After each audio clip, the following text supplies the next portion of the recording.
예, 우리 사랑하는 성광의 친구들, 안녕하세요. 오늘도 말씀으로 한 주를 마무리했으면 좋겠습니다. 함께 보실 말씀 누가복음 7장 1절부터 말씀인데요. 조금 길어요. 제가 빨리 읽어드릴게요. 장면을 머릿속으로 한번 그려보면서 들어보셨으면 좋겠습니다. 예수께서 모든 말씀을 백성에게 들려주시기를 마치신 후에 가버나움으로 들어가시니라. 어떤 백부장의 사랑하는 종이 병들어 죽게 되었더니 예수의 소문을 듣고 유대인의 장로 몇 사람을 예수께 보내어 오셔서 그 종을 구해 주시기를 청한지라. 이에 그들이 예수께 나와 간절히 구하여 이르되 이 일을 하시는 것이 이 사람에게는 합당하니이다. 그가 우리 민족을 사랑하고 또한 우리를 위하여 회당을 지었나이다 하니 예수께서 함께 가실새 이에 그 집이 멀지 아니하여 백부장이 벗들을 보내어 이르되 주여 수고하지 마옵소서 내 집에 들어오심을 나는 감당하지 못하겠나이다. 그러므로 내가 주께 나아가기도 감당하지 못할 줄을 알았나이다. 말씀만 하사 내 하인을 낫게 하소서. 나도 남의 수하에 있는 사람이요 내 아래에도 병사가 있으니 이더러 가라 하면 가고 저더러 오라 하면 오고 내 종더러 이것을 하라 하면 하나이다. 예수께서 들으시고 그를 놀랍게 여겨 돌이키사 따르는 무리에게 이르시되 내가 너희에게 이르노니 이스라엘 중에서도 이만한 믿음은 만나보지 못하였노라 하시더라. 보내었던 사람들이 집으로 돌아가 보매 종이 이미 나아 있었더라. 아멘. 예수님께서 사람들에게 말씀을 하셨어요. 뜻을 정하는 것은 굉장히 어렵다. 하지만 뜻을 정한 대로 행동하는 것은 더더욱 어렵다. 하지만 그보다 더 어려운 것이 있다. 그것은 이를 유지하는 것이다. 이런 뉘앙스로 예수님께서 말씀을 하셨어요. 집은 튼튼한 기초 위에 지어져야죠. 아무리 멋있고 아름답고 좋은 재료를 사용하여 지은 집이라 하더라도 기초가 모래 위에 있으면 아무 쓸모가 없는 집이 되어버리죠. 예수님은 튼튼한 기초 위에 집을 지어야 한다는 비유를 사용하여서 성경 말씀을 기초로 뜻을 정하고 행동하고 그리고 그것을 유지해야 한다고 말씀하셨어요. 그렇지 않으면 아무리 멋있고 좋아 보여도 결국 모래 위에 지은 집이 되어버리는 것처럼 행동을 유지하지도 못하고 뜻은 결국 무너지게 될 거라고 말씀을 하셨죠. 예수님이 사람들에게 이렇게 기초가 튼튼해야 함을 말씀하신 후에 가버나움이라는 곳에 오셨어요. 그곳에서 뜻을 정한 한 사람을 만나게 됩니다.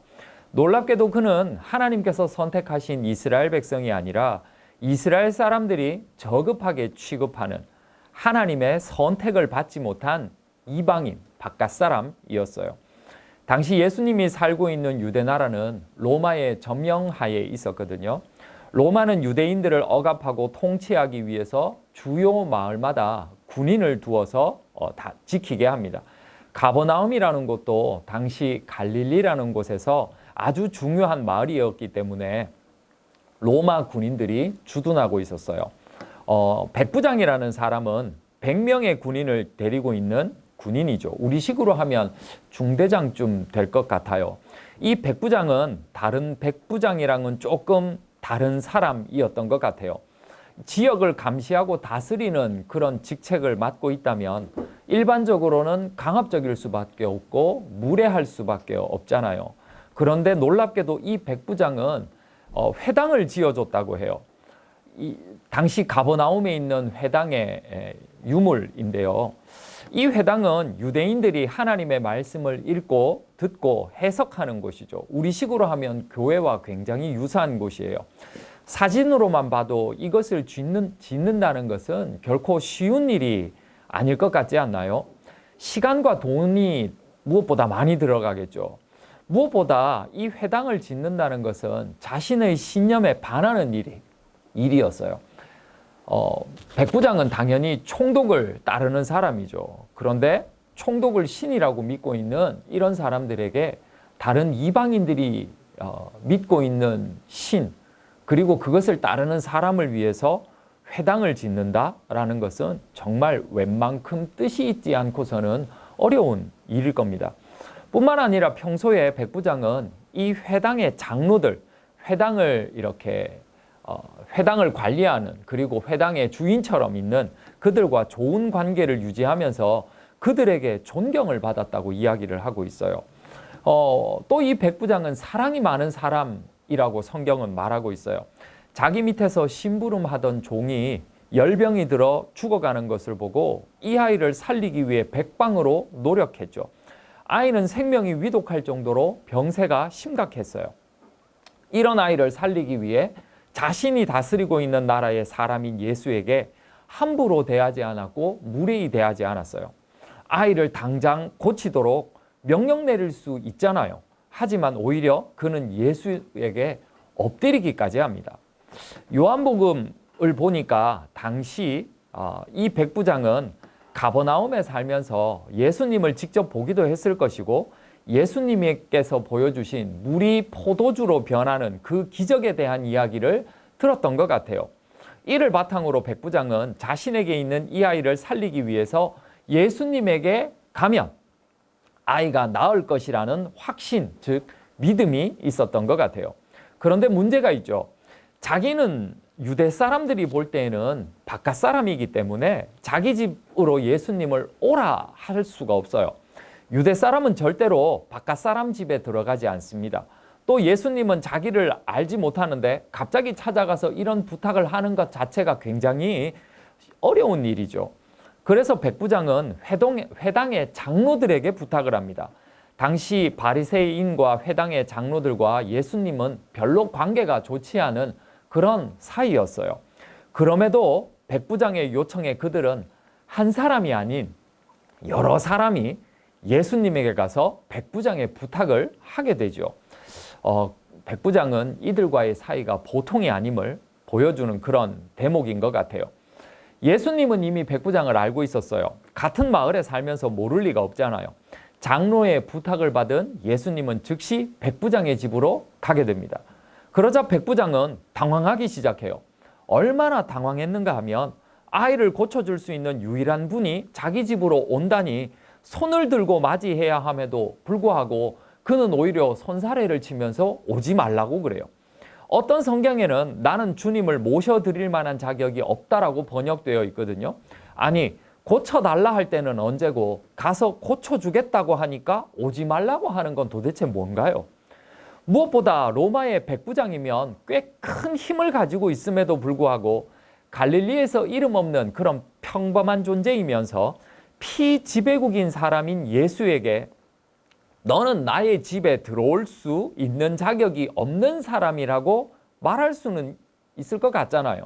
그런데 예수님이 자신의 집에 오는 것에 대해서 내가 그럴 만한 자격이 없다라고 말하는 것은 굉장히 우리에게 물음표를 던져주는 말이죠. 거기에 더해서 오히려 그는 예수님을 당황시키는 말까지 해요. 내가 군인이어서 잘 아는데 이 사람 보고 오라 하면 오고 가라 하면 가는데 하물며 하나님의 아들인 예수님이라면 그 말의 권위는 나보다 더 있을 것이 분명하니 명령만 하십시오. 여러 말 필요 없이 한 말씀만 해주십시오 라고 말해요. 이런 말도 안 되는 기가 막힌 생각을 하고 있는 백부장의 말에 예수님이 깜짝 놀라게 되죠. 그리고는 뭐라고 하시는가 하면요. 이런 믿음이 없다라고 말씀하세요. 정확하게 비유할 수는 없겠지만 쉽게 말해서 너의 믿음은 정말 기네스북에 오를 정도로 훌륭한 믿음이다 라고 말씀하고 계시는 거죠. 그리고는 예수님은 가시던 길을 멈추고 그 믿음대로 되었다라고 말씀하시고는 되돌아가 버리시고 마세요. 그런데 놀랍게도 기적과도 같은 일이 벌어지죠. 그 순간 백부장의 아이가 깨끗하게 낫게 됩니다. 정말 백부장의 말대로 예수님의 말 한마디는 죽을 병을 이기는 힘이 있었던 것 같아요. 병을 쫓아내는 명령, 그 권위가 예수님의 말씀에 있었던 것 같아요. 무엇보다 이 백부장의 믿음이 참 놀라운 것 같아요. 예수님이 이 죽을 병을 낫게 해주실 것이라는 믿음이 분명히 그에게 있었던 것 같아요. 그는 하나님의 선택을 받지 못한 이방인, 바깥 사람입니다. 그럼에도 예수님이 보이지도 않고 말씀만 하시면 물리적인 거리가 아무리 멀어도 그것과 상관없이 내가 사랑하는 종이 나을 것이라는 분명한 믿음을 갖고 있었던 것이 참 놀라워요. 그는 비록 예수님은 로마가 다스리는 피지배국에 살고 있는 사람이지만 어떤 이유에서인지 모르겠지만 예수님은 하나님의 아들이심을 믿고 있었던 것 같아요. 그분이 가진 엄청난 능력을 믿었고요. 말씀 한마디면 불가능한 일이 없다라는 걸 그는 믿고 있었던 것 같아요. 우리는 지금 이 시간을 통해서 예수님이 누구신지에 대해서 알아갑니다. 우리는 수요일 점심시간 하나님의 말씀대로 사는 것이 얼마나 우리에게 유익한 것인지를 알아가고 있습니다. 그리고 우리는 부활절, 추수감사절, 성탄절을 통해서 그리고 하계신앙 수련회를 통해서 그리고 선생님들을 통해서 그리고 주변에 있는 교회 다니는 친구들을 통해서 등등 다양한 방법과 다양한 내용으로 하나님의 말씀을 가까이 하고 있어요. 여러분들은 그 하나님, 예수님을 어떻게 생각하나요? 아마도 크게 세 부류로 나눌 수가 있겠죠. 하나님이 누구신지 기꺼이 알아가는 것에 동참하는 사람, 하나님에 대해 듣기는 하지만 알아가려고 하지 않는 사람, 나와 아무 상관없다고 생각하는 무관심한 사람. 바라기는 여러분 모두가 예수님이 어떤 일을 하시는 분인지 알아가고 또 어떤 일을 하셨던 분인지 알아가고 그리고 우리에게 어떤 일을 할 수 있는 분인지를 알아가는 그리고 그 알아가는 것의 뜻을 정하는 그런 친구들이 되기를 간절히 바라요. 그럴 때 이 백부장처럼 예수님이 하신 일에 대한 믿음, 그분이 하나님의 아들이라는 것에 대한 믿음이 분명히 생길 것이라고 저는 믿습니다. 백부장을 봅시다. 그가 가진 믿음은 살아가는 삶의 방향을 바꾸게 되고 미래를 변화시키게 됩니다. 이 사건을 다르게 쓰고 있는 요한복음이라는 곳에서는요, 이 백부장이 하나님 나라에 들어갈 것이라고 말씀하고 있어요. 이스라엘 사람들만 선택받아 천국에 가는 것을 믿는 사람들에게 이방인들에게도 천국이 열려 있고 이 백부장이 갈 것이라고 예수님께서 하신 이 말씀은 당시 사람들에게는 엄청난 문화 충격이었을 거예요. 내가 무엇을 믿느냐에 따라 나의 삶의 방향이 정해지고 내 미래가 변화됩니다.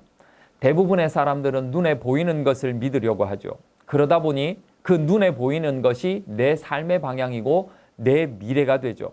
그래서 우리 삶에 무엇이 나아질까요? 다들 눈에 보이는 것으로 비교하고 속상해하고 원망하고 후회하고 괴로워하지 않나요? 우리 사랑하는 성광의 모든 친구들이 하나님을 믿는 믿음으로 우리의 내일이 더욱 좋아지기를 바라요. 그 믿음 때문에 예수님으로부터 칭찬받는 믿음을 가진 친구들이 되기를 간절히 바라요.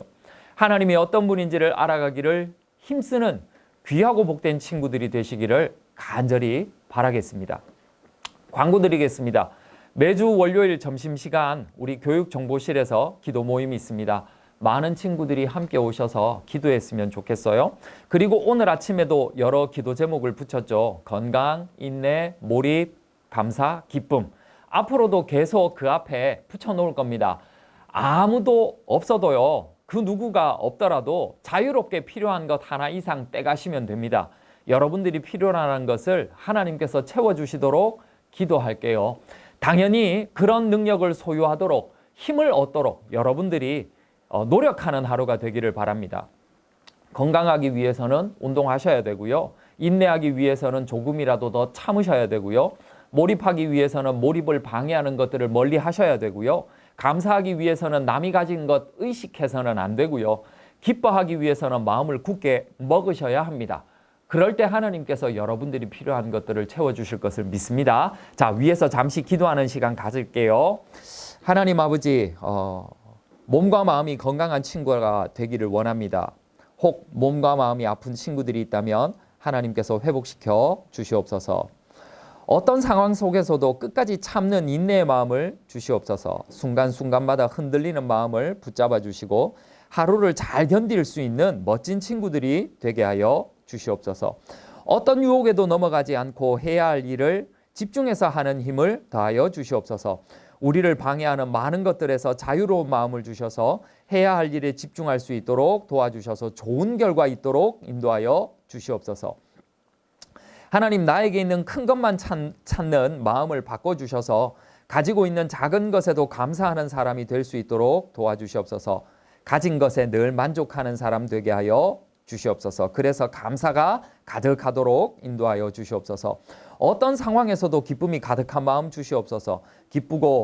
슬프고 괴롭고 속상함이 가득한 하루가 되지 않도록 도와주시옵소서. 얼굴에 웃음이 가득한 친구들이 되도록 평안한 마음을 허락하여 주시옵소서. 뿐만 아니라 이런 힘과 능력을 주시는 분이 하나님이심을 알고 하나님께 구하는 친구들이 되기를 원합니다. 하나님께서 말씀으로 온 우주를 창조하였음을 믿는 그런 친구들 되게 하여 주시옵소서. 그 하나님을 믿는 능력으로 우리가 하나님께 날마다 나아갈 때 우리에게도 말씀하시는 하나님, 우리의 필요를 채워주시는 하나님, 우리가 이 세상을 살아갈 때 세상을 의지하는 것이 아니라 하나님을 더욱 의지하는 사람이 되도록 인도하여 주시옵소서. 하나님을 더욱 알기를 힘쓰는 성광의 귀한 친구들이 되게 하여 주시옵소서. 함께하여 주시옵소서. 이제는 우리 주 예수 그리스도의 은혜와 하나님 아버지의 크신 사랑하심과 성령 하나님의 함께하심과 힘주심과 능력주심의 은혜가 하나님을 더욱 알아가기를 원하는 사랑하는 모든 성광의 친구들과 함께하시기를 간절히 축원하옵나이다. 아멘. 감사합니다. 예배를 마쳤습니다. 사랑하고 축복합니다. 안녕히 계세요,